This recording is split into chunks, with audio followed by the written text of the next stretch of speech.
Táid an seo aniu ag ionad nua Teach Mhamó I mBealfáiste náir gur bhaithime nach deacuteach ar sampla níos fearr de gro a léiríonn spiorad agus fís saganne de Gradaim.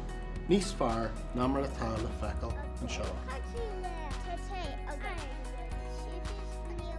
Tá obair iontach deanta ag an beirt fan trí seo nula agus Jackie chun ionad cuireann lé de ardchaideann a thógáil le bliain de boga a nuas agus an Gaeilge ag crí lear gach a níon siad.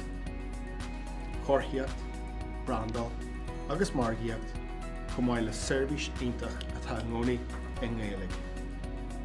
Tá má anmhaoch gur an taire a thargaí in an Gradaim aitheantais, Gradaim Ónórach, Gradaim Gnó na hÉireann a bhronnú ar nula, ar Jackie agus an oireann iomlán an seo ag Teach Mhamó as bheith teach go dílas le spiorad agus fís Gradaim. Is honor allmhór é doing a bheith aitheanta ag Glór don Gradaim seo.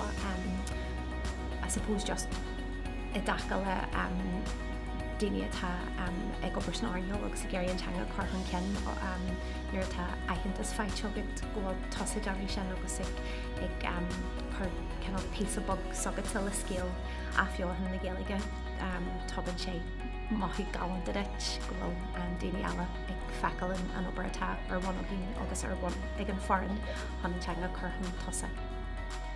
Das go Teach Mhamó ag gabhéile sa chuid le bart pláiste agus bart fhoireann agus anis támuid ag obair le 8 teirlí fud fad fel firste agus tá bartas féithogin fostithe ar an oireann.